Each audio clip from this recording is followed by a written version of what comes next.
બગદાણાના સેવક પર હુમલાના વિરોધમાં કોળી સમાજનો વિરોધ. ધારાસભ્ય હીરા સોલંકીએ મુલાકાત કરી કર્યો હુંકાર. ગણતરીની કલાકોમાં જ પીઆઈની બદલી. ભાવનગરના બગદાણા આશ્રમના સેવક નવનીત બાલધરિયા પર હુમલાને લઈને કોળી સમાજમાં આક્રોશ ફાટી નીકળ્યો છે. નવનીત પર હુમલો કરનારાઓને પકડી પાડવાની માંગ સાથે મહુવામાં મોટી સંખ્યામાં કોળી સમાજ રોડ પર ઉતરી આવ્યો હતો. મહુવા મામલતદાર કચેરીએ મોટી સંખ્યામાં અખિલ ભારતીય કોળી સમાજના લોકો એકત્રિત થયા અને વિરોધ પ્રદર્શન કર્યું. હુમલાખોરોને ઝડપથી પકડી પાડવાની માંગ સાથે આવેદનપત્ર આપ્યું હતું. કડક કાર્યવાહી ન કરાય તો ઉગ્ર આંદોલનની ચીમકી ઉચ્ચારી છે. ભવિષ્યમાં કોળી સમાજનો કોઈ ચાળો નહીં કરી શકે. કોળીના સાવજો ન્યાય મેળવીને જ રહેશે. આજે રાજુલાના ધારાસભ્ય હીરા સોલંકીનો હુંકાર. બગદાણામાં નવનીત બાલદિયા પર થયેલા હુમલાને લઈને કોળી સમાજ લાલઘુમ બન્યો છે. હોસ્પિટલમાં સારવાર લઈ રહેલા નવનીતની મુલાકાતે પહોંચેલા હીરાભાઈ સોલંકીએ સ્પષ્ટ કર્યું કે કોઈ ચમરબંધીને છોડવામાં નહીં આવે. ન માત્ર હીરા સોલંકી પરંતુ રાજ્યમંત્રી પરસોત્તમ સોલંકીએ પણ ફોન પર વાત કરીને નવનીતને ન્યાય આપવાની અને સોમવારે ગૃહમંત્રી સાથે મુલાકાત કરી રજૂઆતની ખાતરી આપી. કોળી સમાજ પર અન્યાય બિલકુલ સહન નહીં થાય. નવનીત એક જ એકલો નથી, આખો સમાજ એના હારે છે. મિત્રો આવા જ્યાં જ્યાં બનાવો બનશે ને હીરાલાલ સોલંકી સૌથી પહેલો ને આપો જ છે. તે ખાલી દેખાવો કરવા માટે નહીં હો, મારે દેખાવો નથી કરવો. હંમેશા સમાજનું જયારે આવું કંઈક બને ને ત્યારે બધા એકત્રિત રહેજો. કોઈના બીજા કોઈના હાથા ન બનતા, સમાજ હારે રેજો, એટલું કહેવા આવ્યો છું. ભાવનગર જિલ્લામાં ચકચારી મારામારીની ઘટનામાં બગદાણા પોલીસે 8 આરોપીની ધરપકડ કરી છે. બાદમાં 8 ઇસમોનું રિકન્સ્ટ્રક્શન કરવામાં આવ્યું. નવનીત બાલદિયા નામના વ્યક્તિ ઉપર 29 ડિસેમ્બરના રોજ જીવલેણ હુમલો કરાયો હતો. તે જ સ્થળે આરોપીઓને લઈ જવામાં આવ્યા. મુખ્ય સૂત્રધાર નાજુ કામળિયા સહિતનાઓને ઘટના સ્થળે લઈ જઈને પોલીસે પૂછપરછ કરી. આરોપીને જ્યારે પોલીસ વાનમાંથી ઉતાર્યા ત્યારે તેઓ ચાલી પણ માંડ શકતા હતા. પોલીસે હવા કરનાર આરોપીઓની બરાબરની સર્વિસ કરી હતી, તેથી આરોપીઓને જમીન પર પગ મૂકવામાં પણ ફાંફા પડી ગયા હતા. આ તરફ પાલનપુરમાં યુવાનની હત્યા મુદ્દે ચૌધરી સમાજે મહેસાણા ગજવ્યું. પાલનપુરમાં ચૌધરી સમાજના યુવાનના હત્યાકાંડના ઘેરા પ્રત્યાઘાત મહેસાણામાં પડ્યા. ચૌધરી સમાજે કલેક્ટરને આવેદન આપી ન્યાયની માંગ કરી. બનાસકાંઠા જિલ્લામાં ચૌધરી સમાજના યુવાનની અતિ કરપીણ હત્યાના મામલે વિરોધ પ્રદર્શન કર્યું. આ જધન્ય અપરાધ સામે રોષ વ્યક્ત કરવા અને પીડિત પરિવારને ન્યાય અપાવવા માટે મહેસાણા ખાતે ચૌધરી સમાજ દ્વારા એક વિશાળ રેલી યોજવામાં આવી. મહેસાણા ખાતે ચૌધરી સમાજના આગેવાનો, સામાજિક અગ્રણીઓ અને મોટી સંખ્યામાં યુવાનો એકત્રિત થયા. એક સૂરે ન્યાય મળેના નારા સાથે સમાજનું પ્રતિનિધિ મંડળ જિલ્લા કલેક્ટર કચેરીએ પહોંચ્યું. ત્યાં તેમણે જિલ્લા કલેક્ટરને આવેદનપત્ર પાઠવી પોતાની માંગણીઓ રજૂ કરી હતી. આ તરફ અરવલ્લીમાં વાલ્મીકી સમાજે વિવિધ મુદ્દે કર્યો વિરોધ. ગુજરાતમાં તમામ સફાઈ કામદારોને કાયમી કરવાની માંગ સાથે વાલ્મીકી સમાજ રોડ પર ઉતર્યો હતો. ગુજરાત વાલ્મીકી સંગઠન દ્વારા મોડાસા જિલ્લા કલેક્ટર કચેરી એકત્ર થઈને વિરોધ પ્રદર્શન કરવામાં આવ્યું. વાલ્મીકી સંગઠનના સભ્યોએ કલેક્ટર કચેરીના પટાંગણમાં યોગ કરીને વિરોધ કર્યો. માથા પર વિવિધ માંગના પોસ્ટરની ટોપી પહેરીને તંત્રને જગાડવાનો પ્રયાસ કર્યો. જનતાને યોગ કરી નિરોગી રહેવા અને સ્વચ્છતા રાખી નિરોગી રહેવા અપીલ કરી. બાદમાં અરવલ્લી કલેક્ટરને આવેદનપત્ર આપી માંગ સંતોષવા રજૂઆત કરી. છોટાઉદેપુર ભાજપમાં આંતરિક વિવાદ સપાટી પર આવ્યો. કોંગ્રેસમાં આંતરિક વિવાદ વચ્ચે હવે છોટાઉદેપુરમાં ભાજપનો આંતરિક ડખો સામે આવ્યો છે. છોટાઉદેપુર ખાતે પ્રદેશ ભાજપ સંગઠનમાં માજી સાંસદ ગીતાબેન રાઠવાની નિમણૂક થતા તેનો સત્કાર સમારંભ ભાજપ કાર્યાલય હતો, જેમાં પાવી જેતપુરના ધારાસભ્ય જયંતિભાઈ રાઠવાએ ભાજપના બળવાખોર અને પાર્ટી વિરુદ્ધ કામગીરી કરતા અંદરના લોકોને આડે હાથ લીધા.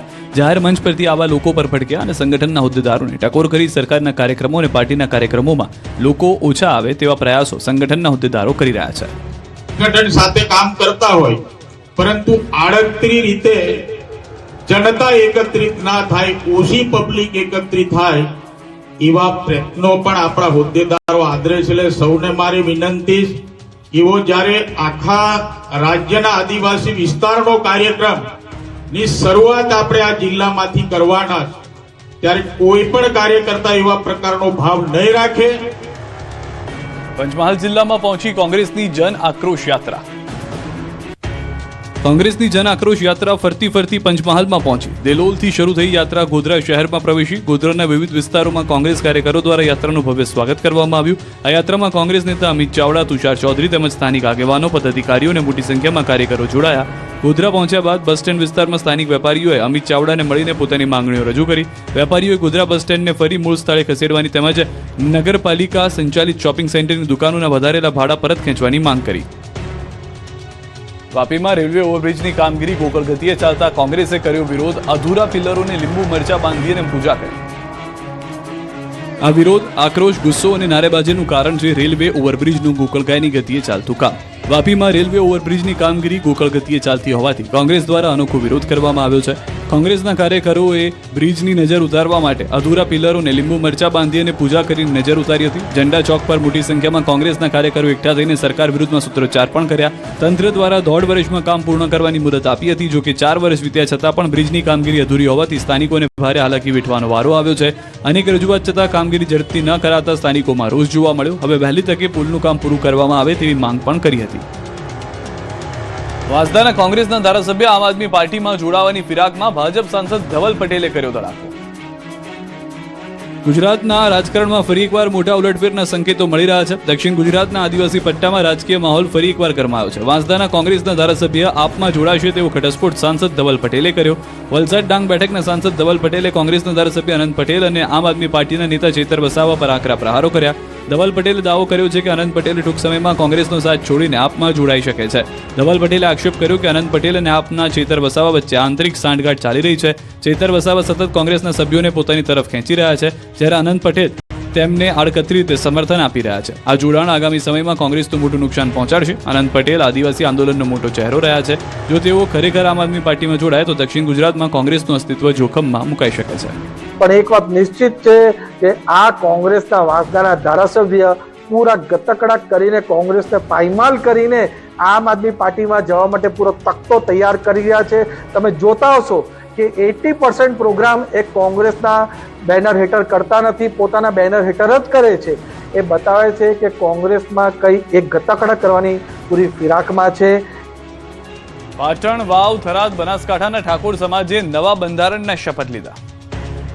હું પ્રતિજ્ઞા લઉં છું કે આ એક સમાજ, એક રિવાજ શ્રેષ્ઠ સમાજ.